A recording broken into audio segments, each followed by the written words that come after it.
sorry. Oh, oh God, sorry. We've just finished watching the. We've just finished watching the Monaco Grand Prix. Welcome back to A View from Luffield. We do apologise for taking a little nap there. That is the summary of the Monaco Grand Prix. So join us again next time. Yeah. Thanks for joining. It's been great. See you later. I don't even know where to start with this. Where we will start actually is the mandatory two-stop. So for those of you who don't know, the FIA brought in a rule where there was a mandatory two-stop in the race. There was a little bit of confusion if you watched live with regards to the commentary about what the punishment was if you didn't take that mandatory second stop. But a bit of belief of whether you just get a 30-second penalty or whatever. What it actually turned out to be is that you would be disqualified from the race if you didn't take. Oh really? Yeah. I didn't know. So I understood it that what you've just said there, it was a 30-second penalty, because as we'll talk on more, but there was... So it did affect some of the strategy. Yeah. But I didn't realise it was qualification. Yeah, so as they were talking about it towards the end of the race, we'll go on to it. But there was a particular driver who could have just not bothered doing it, and it wouldn't have actually had an impact. The impact would have been a disqualification. Gotcha. So it would have had an impact. So if you didn't take the mandatory two stops, it would have been a disqualification. For me, and we'll talk about this as we go through the race, that's the FIA and Formula One just trying to engineer something out of a race that doesn't provide it itself. I'm the same as you. That's them saying that it's boring. Yeah, exactly. And we're trying to spice it up. But we don't want to leave. Yeah, we don't want to come away from Monaco. And don't be wrong, part of me understands it. I do get it, and I understand that it's the crown jewel, and it's been on the calendar for however many years. Well, 75. It's been there since the first year. Has it been? Okay. So it's been there straight away from the start. But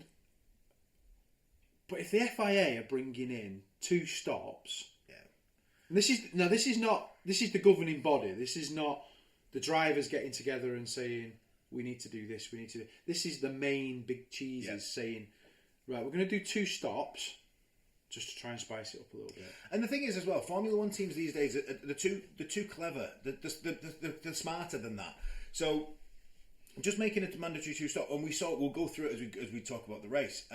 But the teams are too clever. They'll figure that out. They'll figure out a way to manipulate that for themselves, and it happened multiple times. We'll give examples throughout this episode, or second half of the episode if you're joining us on Spotify. Teams are just too clever. You can't engineer.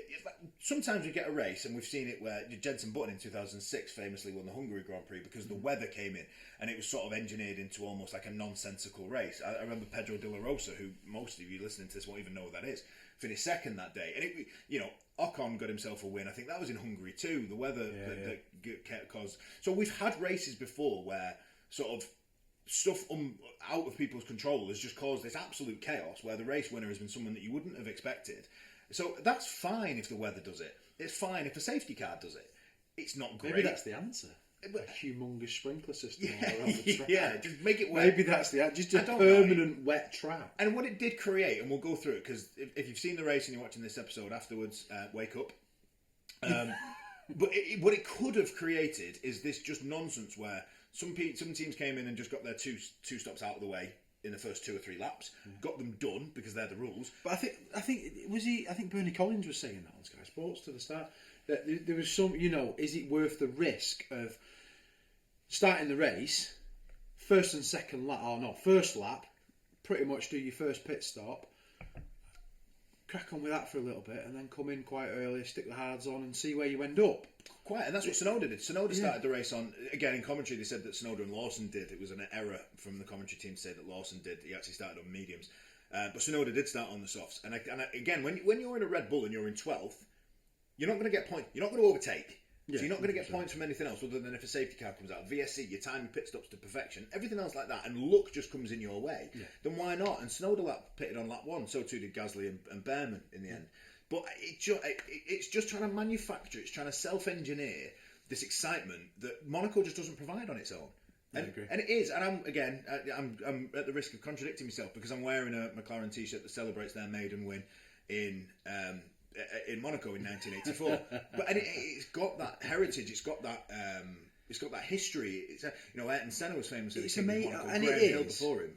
But I think Max Verstappen commented in post race after the race that you can barely overtaking a Formula 2 car. Yeah.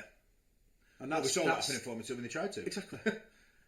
And why more Super Cups So, yeah, that's a waste of time. Nonsense. That is just a waste of. It's energy. everybody trying to get their cars on the track. But Yeah. I do have a bold, and I mentioned this if you've watched the qualifying episode, or again, if you're from Spotify, listen to the first half.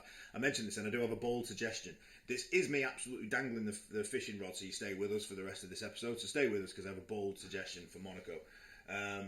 Yeah, so Sonoda started. Just drink loads of champagne and just honestly stay with and us. brush it aside. We're gonna hope that this is not as boring as the race. We'll try and make this a little bit more exciting than the race was, because it was dross. So I did mention Sonoda started on the softs. First comment I've got is the big lock up from Lando Norris into turn one to defend lucky. against. Yeah, he is. He's very Any lucky, other circuit, he loses the lead. He loses the lead. Did he flat spot the tyres? Well, the benefit. Did anything happen? He will have done, but he's just managed it quite well. But I mean, the thing is, the benefit that Monaco gives you is even if you do flat spot those tyres, there's not a lot of high speed corners or straights for that matter. Yeah. So you're spending a lot of that lap going low speed anyway, which means that the vibrations that he would have been feeling and the further degradation that would have caused to the tyres would have been low. Yeah. So if you're going to get away with a lock up, there might have been an argument where he just thought, Leclerc will get me if I don't lock up. Yeah, and there's more benefit to him locking up than there is to losing the position. So, arguably, a lock-up doesn't punish him anywhere near as much as it does anywhere else. So he would have noticed it. Of course, he would. There was a point later on in the race actually where his race engineer Will Joseph came on the radio and said, "We've noticing some deg and some graining, but yours is similar to everybody else." So it clearly didn't cause much of an effect during the race. But yeah, a bit of a lock-up. I just want to touch upon Haas. How do you leave a cooling gun on a car? And how do you get Ocon's tyres out for Behrman when he came in? It just makes no sense. Oliver Behrman had a cooling gun. I'm not going to go into rant mode. No, go rant. It's just ridiculous. Let's make this exciting. It's ridiculous. There is. I was trying to work it out before. So you have on a car let's say when they do a pit stop. Okay, you can. Every team I understand is different. So you have 4 guys on a wheel gun. 4, 8, 12, 16 guys with the tyres. Yeah. 2 jack guys. How has nobody noticed that gun? How has nobody noticed that cooling fan is still there? How? It's fair. How is it even possible? Also, with Haas, because whilst we're ranting about Haas's stupidity, lap 1, Behrman came in. Haas weren't ready for him. It's ridiculous. And they didn't react to the VSC, because if you watch it on Sky, well, if you watched it, don't mind, you don't have to be Sky. If you watched it, then they weren't reacting to the VSC, because all 3 that came in actually timed it, fortunately, but to perfection, because the VSC came out whilst they were in. So Behrman came in. Now either the team gave him a call to say come in, or that was always Haas's plan to lap Behrman on lap 1. As we said earlier on, it makes sense as a strategy to get you laps. Because he started from the back and. So, but they weren't ready for him. And then when they did, the front 2 tyres that they got out, I don't know if you noticed this, the front 2 tyres that they got out were Ocon's. Yeah. Now, for anybody listening, go, well, what does it matter? They're the same tyres, same team. You obviously under the regulations, you've got a certain amount of tyres per weekend, so it would have been a disqualification for Behrman had he put Ocon's tyres on. If you remember, it didn't happen a few years ago with Bottas, and I don't think it was a disqualification for Bottas because they put his front tyres on. One of his back tyres and one of, at the time, Lewis's back tyres. Yeah. Because they had to bring him straight back in the pits to say, we've put the wrong tyre. Now, since then, that wasn't a disqualification when Bottas did, but my understanding, and correct me if I'm wrong, my understanding is that's now been made a straight disqualification. I'm not 100%. So, but anyway, how were they not prepared? What are you doing? The amount of, just to sort of end the rant, the amount of people that are around that car. Yeah. How can... Maybe they were. It's massive. It's not like a minute piece of equipment. Yeah. It's not no bigger than that. It's a humongous, like power drill. How? Just how? How does it happen? I don't get it. Anyway, sorry. Stop. You okay? I think so. If I had hair, it'd blown off by now. I'm just surprised though. We mentioned earlier that those down outside of the point because of the mandatory two stop nonsense. I'm surprised actually that Mercedes didn't do anything. And this is going to be a thing, and I may as well bring it up now because there's not a great deal that happened during the entire race. Mercedes' strategy for the entire race was absolutely... I don't know what they were trying to do. Bobbins. Why not split strategy? Yeah. Because you've got them both, as we said, started 14th, 15th after a disastrous qualifying for them. Russell out of his control, Antonelli driver error. After that, I don't understand why not bring... And I know they both started on the hards, but they didn't have to. I don't understand why they didn't start maybe one of them on the softs, get them out of the way, or the mediums or something. Bring them in on lap one. I didn't get it. I don't get what Mercedes were hoping to achieve, and that then led to the frustration, which I'll go on to in a minute with the whole Williams thing, which we'll touch on when we get to it. But Mercedes, it was as if the Saturday was that bad that they went into Sunday and just thought, we don't have a clue here. Yeah, but I think it was about lap 58 or something before they decided to even do one pit stop. Well, I think never mind two. I think they might have also been unaware of what the punishment was for not using the two stops, maybe, because they did leave it so late to do any of them. But yeah, surprised Mercedes didn't do something a little bit different. They've had a forgetful weekend. The one thing, and this is a big point for me, and this is absolutely sums up why Monaco Grand Prix, the race on the Sunday, is absolute nonsense, and specifically with this mandatory two-stop pit stop. If anybody noticed it, and I wrote a note on this because I picked up on it, on lap 7 of 78, so 7, Lando Norris went into tyre management mode. On lap 7, right? There was a point where he did, I think it was a 1:19.5. He did.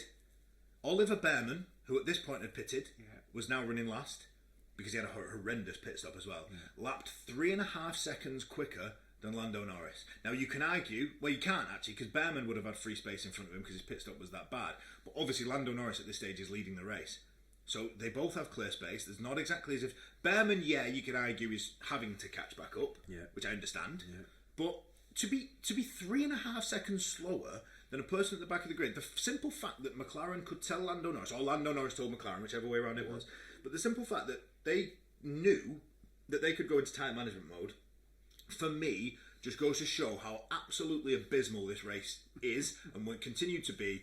That is horrendous, and it's not a dig at Lando Norris. No, because why not do it? Yeah, absolutely. No, there's going to be a lot of this where I say a circuit, isn't it? Yeah, I agree with you. To go into tyre management on lap 7. It's 72 laps left. 78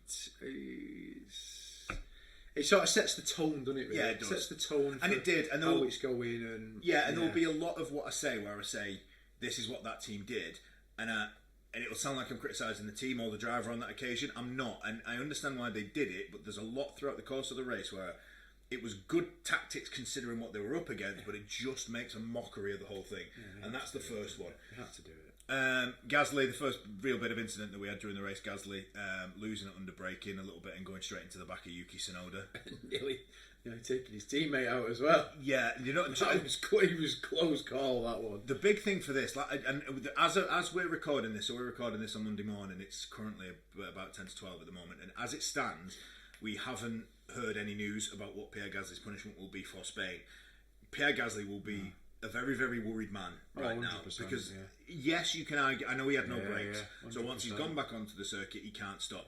For him to continue to go around the track and then drive down the pit lane without brakes, you can argue that he's not exactly going at speed, and he's probably lower than the speed. But the rules are the rules. Yeah, I mean, he should have took it into the runoff area, or he should have just right in front of him. Or he should have just stopped the car where it was. Well, he couldn't brake, so he would have had to go into a wall. Let it slow down.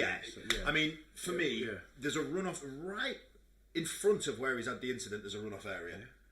I'm sorry, that very dangerous. Pierre Gasly, I'm a big fan of Pierre Gasly. Me and Phil have praised him this season because he's been good, because that Alpine's been abysmal. That's so unsafe, Pierre Gasly, and he will be a worried man because there's going to be a punishment for Spain. We will post on the socials when we know what's what, and we'll keep up to it. Should we talk about your mate? Who's my mate? Bortoletto. Yeah, no, I didn't make a note on this. No, you wouldn't do, would you? I left it out. You wouldn't do. So I've made a note. I put Bortoletto, binned it. I think. There we go. No, I do. You're right. I think he's been here. This is the Bortoletto bias. Yes, this is my. Sorry, Phil. I'm trying, mate. Gabriel Bortoletto hat goes on. No, he is a driver error, and I think it's actually I think it's the fact that it's two rookies going into it. Because I think Antonelli's move is absolutely fine, and he is side by side. But I think a more experienced driver than Bortoletto probably pulls out of that.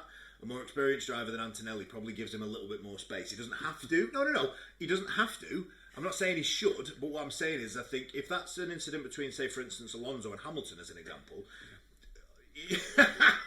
oh, no, I'm agreeing. By the way, they're rose tinted for Bortoletto as well. So please. I'm agreeing that Bortoletto messed up there. But however, all I'm saying is he could have avoided the actual contact. I think he should have pulled out a little bit sooner on it. I also think Antonelli could have given him a little bit more space. Not that he's obliged to, but it is a Bortoletto error. But I think if it's two more experienced drivers, that error doesn't happen. It's an attempt at an overtake, though. No, I'm not saying Antonelli shouldn't have gone for the overtake. My point is, I just think it could have been done a bit smoother by both parties. But Bortoletto is at fault for the reason he hit the wall. I'm not trying to blame Antonelli for Bortoletto hitting the wall. My first note, actually, which I've scribbled out, was Antonelli pushed Bortoletto off. Gabriel, I'm trying, mate. Next week on Ants One Track Minded. Yeah, I'm going to do an episode purely on Gabriel Bortoletto. I am trying. For about, I like his centre helmet, even though it about 3 said in minutes. Room F101. Yeah, so we've talked about Gasly. Yeah, can we just touch upon that? You did a lot of stuff on Room F101 about like liveries and I've not seen you in. Apart from one episode where you was in the actual McLaren T-shirt. I've got the McLaren. I've got the McLaren I know you have, which is behind you're me. wearing one now. No, but this wasn't anything to do with the race though. This is to celebrate with the first Triple Crown winners. But was that okay? But was that not a special livery? No, I bought this at Silverstone in like 2023. Okay, I apologise. But then last week you was wearing the range. one. Yeah, no, which was lovely. Which I did pick up on the episode but it's idiots like me that get punished for all these. And McLaren had another livery this weekend. Why? Why did they have white overalls? Why has Leclerc got white overalls and Hamilton's got red? I'll be honest. I'm sorry we're going a bit off here, but I don't. Because there's sod all else to talk about. I don't really see what was different on the McLaren. Or maybe it was a bit more. It was maybe a bit more tired papaya, eyes, but I don't know. It was more papaya. It just seemed an utter waste of time. You agree? I agree. It is. And you're right. You are right. It is idiots like yourself and me who see the upgraded. Like the different colours, and I don't know what I'm trying to say, but just stop it. Yeah, agreed. Just stop. We go back to room 1. Just stop. And I'm glad Phil agreed. Just leave it. Yeah. Just leave it as it is. The only person who should have had a special helmet this weekend was Leclerc. And I touched on this. You should be allowed one helmet change all season. The drivers will probably make it. No, they'll probably make it for the home Grand Prix. I quite like it. And Lando Norris did the whole. A couple of years ago, he did a Silverstone one where he got a young kid to design his helmet for him. That was great. It's in the museum. Yeah, it is. And it's stuff like that, absolutely fine. And that should be done on one race of the season. Leclerc, but why he's got all white overalls and Hamilton's still got red? What on earth? Why have McLaren got white overalls? What are you doing? Anyway, I do apologise. I ran over. This is how bad the race was. We're going back to other stuff. So touched on Gasly. Now, this is where I wanted to touch. I mentioned this when we talk about qualifying. Great bit of teamwork between Liam Lawson and Isaac Hadjar at Racing Bulls. Yeah, so Lawson did a magnificent job of holding everybody up so that Hadjar could complete not only one but 2 pit stops and not actually lose any positions. He did lose 1 position to Lewis Hamilton. I think he probably would have expected that would have been the case anyway, considering the Ferrari was quick this weekend and shouldn't have really started 7th based on pace. I mean, so brilliant job from Liam Lawson to do that. And again, I touched on this a minute ago when I was talking about. Who was I talking about when I said that he should Norris managing his tyres? Yeah. This is brilliant from Lawson, brilliant from Racing Bulls to execute this, but nonsense that they're in a position that they're able to do so. And that is the point with Monaco. Any other circuit, Liam Lawson could not go as slowly as he does to create that gap 100%. Enough for Hadjar to do 2 stops. Brilliant work from Racing Bulls to do it. Brilliant because it helped Hadjar get some decent points at the end of the race. But it's nonsense that he's allowed to. And this is what I mean about nothing against Racing Bulls and nothing against Hadjar, nothing against Lawson. It's what we were given from A nonsense track, which is crap, and B, this nonsense 2-stop mandatory nonsense that just made it, that allowed it. Didn't do anything. Fair play to Racing Bulls for manipulating it their way, but I said this to you earlier, the F1 teams are too clever. Yeah. Give them a rule and they'll figure out how they can work it. They're too clever, and they have. This might have worked maybe 30 years ago, 20 years ago, 30 years Possibly. ago, where there was a lot less technology. Yeah. So you can. And we had thinner cars that could actually overtake. Thinner car, yeah. I don't want to spend my first podcast episode saying. And it's unfortunate. And it is. No, it is. I don't want to sort of sit here and keep saying that it's bad, but it was bad. I mean, even James Voles said it during the race. He was interviewed on the pit wall, and he said, "This is not James Voles." Voles? Is it Voles or Vowels? Vowels. I'm just going Voles. Right. Well, if you think vowel, as in the letters, is VOWEL, and Voles VOWL. I've never said Voles, but even they call him on the TV Voles. Vowels. You've got me saying it now. I don't know. I just always call him James Voles. Vowels. Alright, we're going to call him JV because we can't agree on this. But even JV, not to be confused with Jacques Villeneuve, even JV said that it's not the way we want to go racing, but that's what the rules have given us, and he's absolutely spot on. It's probably the comment that sums up the entire weekend. And it was fair play to Racing Bulls. Again, it's not a criticism of them. They were given the regulations. They played it to their advantage, and it worked magnificently. Yeah, absolutely. So fair play to Racing Bulls. They did what they could with it. That's all you can say, isn't it? Yeah, I think that's just summed it up, isn't it? I mean, my next comment... There's a few more. Yeah. There's a few more. Go on, sorry. No, it's fine. Oscar Piastri's first pit stop, quite slow. That's the highlight of my notes. Did nothing to the race, though. Nothing to the race. Lap 38, Alonso retires with power unit issue. Yeah, that was a shame. And I think a lot of the team with Mercedes power units would have been managed to get it off into the runoff. Yeah, Pierre Gasly, take note. That's what you do. If you're watching Pierre, he's not. Yeah, he's not. He's not a happy boy. I would love it if one of them once just said, "Shut up." If the comments just said Pierre Gasly said, "Shut up," I'd love that. To go back to the nonsense again and again, it's Williams. It's Carlos Sainz, and I didn't make a note of which lap this is, so I do apologise. Carlos Sainz was told to target a 1:19 to hold up George Russell. It's not good, is it? We're in a position, and again, this is what I've said. I'm going to keep saying it until I'm blue in the face. It's not a dig at Williams. It's not a dig at Carlos Sainz. It's a dig at what the regulations had told us that this race was going to be. Yeah. We ended up in a position where cars were being told to go slowly. These are the best drivers in the world. Formula One is the pinnacle of motorsport. Phil touched on it in room F1. Sorry, Phil Brown touched on it in room F101. That a lot of what we see in modern day road cars comes from a lot of the technology comes from Formula One. This is the pinnacle. A lot of what we see out in the real world is brought because it's tested and used in Formula One, and then it's brought into real life.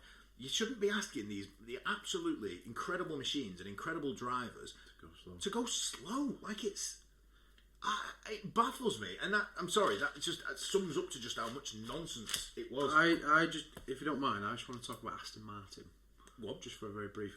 So, Fernando Alonso has made his worst start to a season in 10 years. Yeah. 0 points. Now, for those who've watched the race, will have noticed that Adrian Newey was there at weekend. I think we can all agree that Adrian Newey...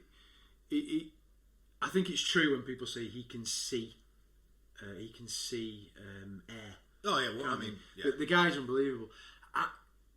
Aston Martin have probably had a pretty poor start to the season, haven't they?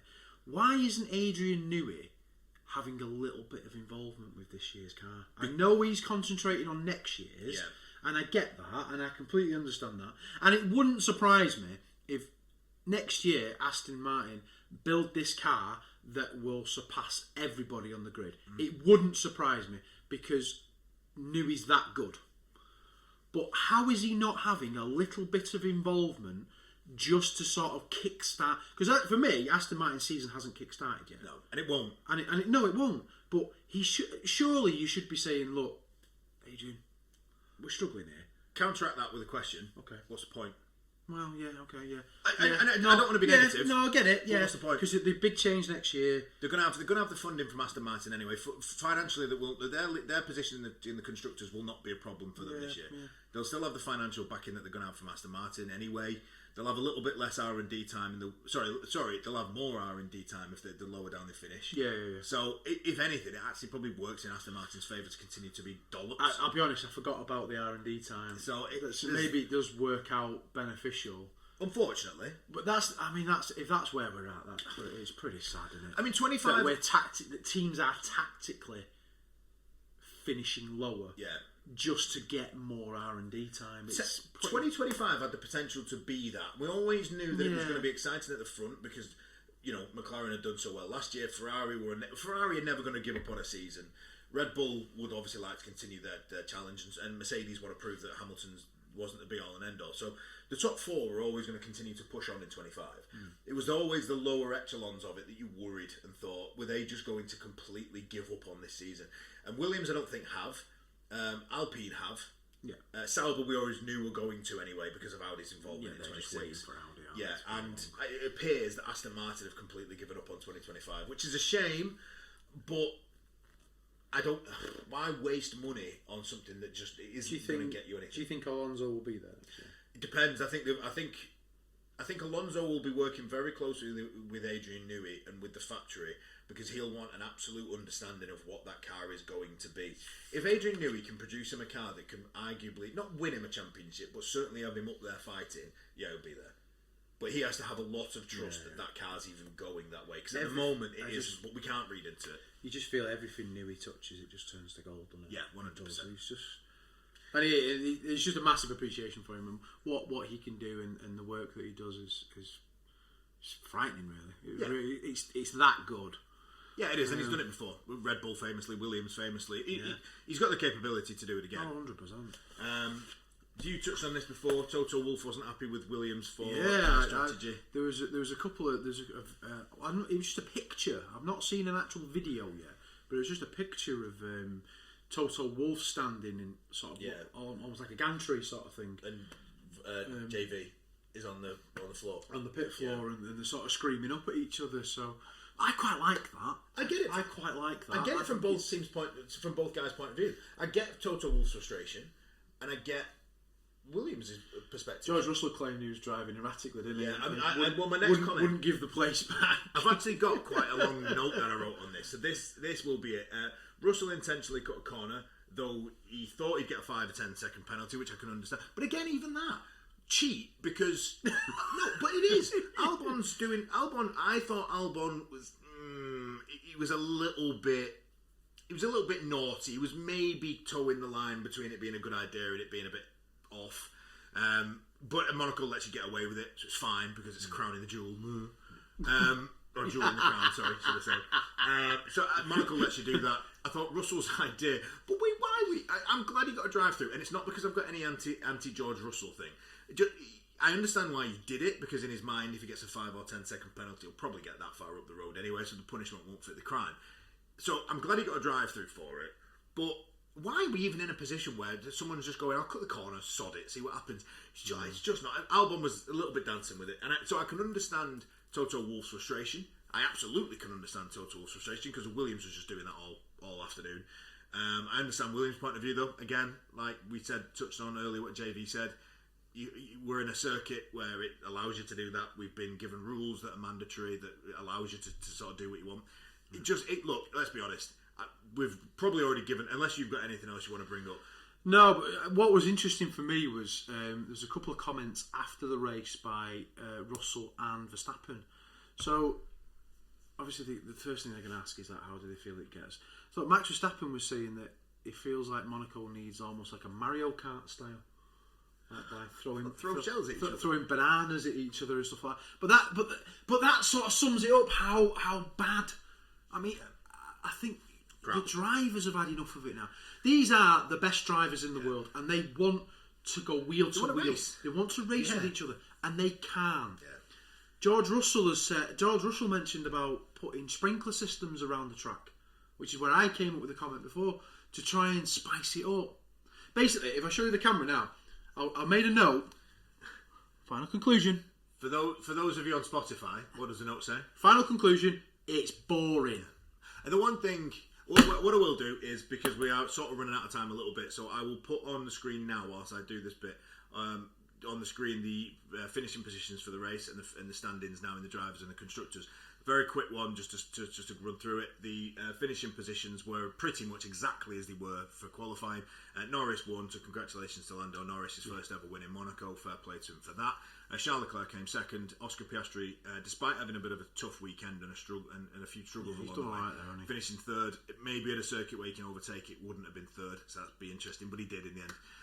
Verstappen finishing fourth, and Lewis Hamilton finishing fifth. Hamilton probably the only one who actually did anything, and we didn't see much of him on the TV, and we've not mentioned much of him here, but he started seventh, finished fifth. Fair play.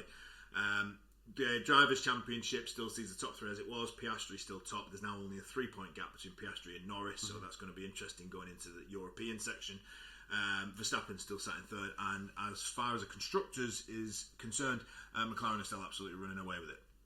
Now, my take, and then we'll go into Ant versus Phil, because we will go through that. My take, Monaco for future.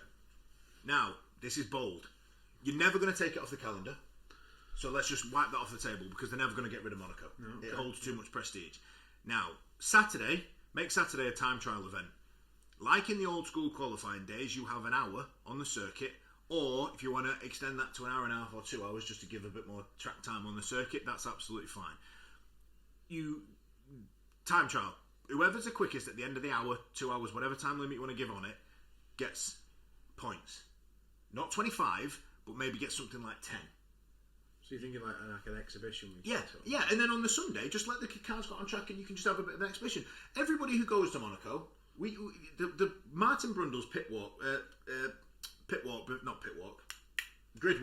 before the race was embarrassing, because the amount of people that were on there that have absolutely got nothing to do with, they might be Formula One fans. Frustrates me. Yeah, Naomi Campbell was there. She might be a massive Formula One fan. Fantastic. So am I. I don't get to go on the grid walk. It was. All these celebrities, you've got no reason to be there. The engineers must want to just wrap something around someone's head, because they just. I find it. I think one. Do you know? If we're just going to talk quickly about Martin's grid walk, I think one of the best ones that you will ever see was at Silverstone with I forgot the geezer's name. The guy who did Eurovision. Oh, the spaceman guy. Yeah, astronaut man. Just so like enthusiastic, and that's what I think. That's what we want to see. Not people like. I don't want to see celebrities. Well, no, I just want to see normal people. It'd be great to see drivers, normal racing fans, drivers, engineers, FIA officials, because they've got to be there. Yeah. Your team strategists, and of course your team principals, media, so people like Martin Brundle and other sports outlets. I don't understand.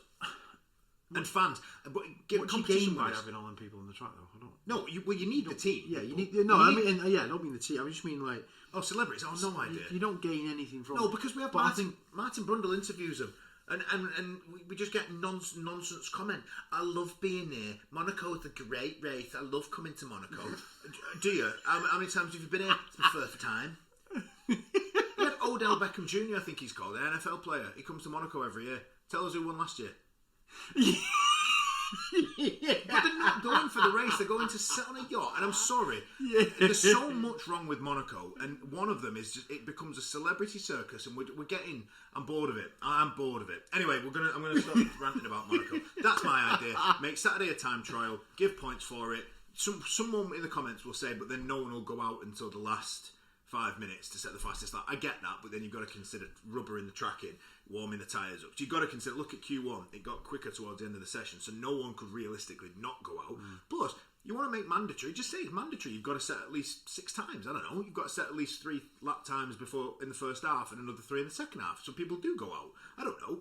I think the sad reality is it's crap. No matter what we sort of say, and he'll be here next year. Yeah. Well, I think have they signed a contract for another 3 years? I think least? I don't actually know. Be here. Even beyond that, he'll be here. But it's just it's not a racetrack, is it? No. We know it's not an actual racetrack, but it is. It's crap. Just for the cars and the technology. It's crap. There's no point in even saying it. No. He's just sat in the background saying crap, crap. So. Ant v Phil. So you may remember from the end of the Imola episode, I predicted Oscar Piastri would win the race. Phil predicted Max Verstappen. Neither did. So we will go back to the countback rule, which gives me a 3-1 lead now over Phil because Oscar Piastri finished third.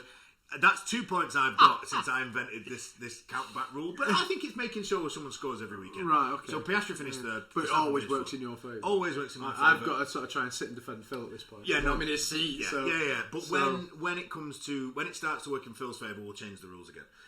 But it's 3-1 to me now. So going into Spain...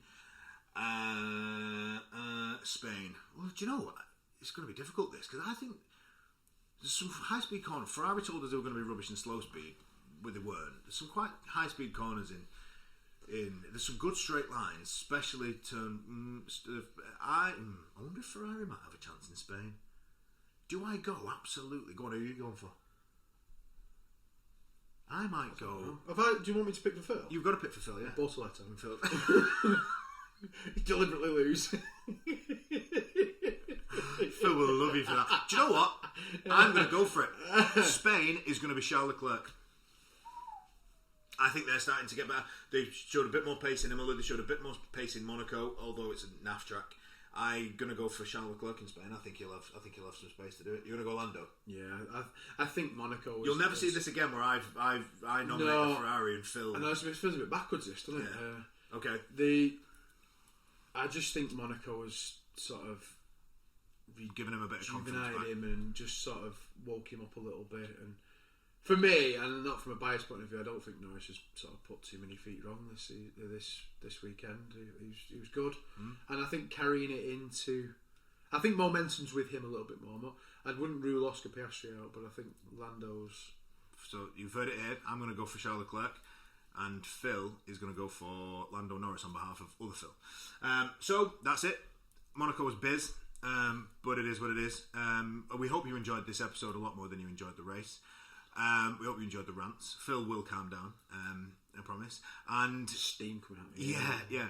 You and that's it. You might see Phil again. We're just trying to figure it out. There might be an episode where I won't be here, so I'll be away. So you might see Phil again very soon with other Phil. So that will be a confusion between Phil and Phil.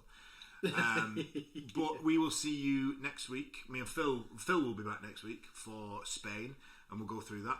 So thank you for joining us, and thank you again to you, Phil, for covering for Phil. I hope you enjoyed it. Good spot. See you next time, guys. Thank you.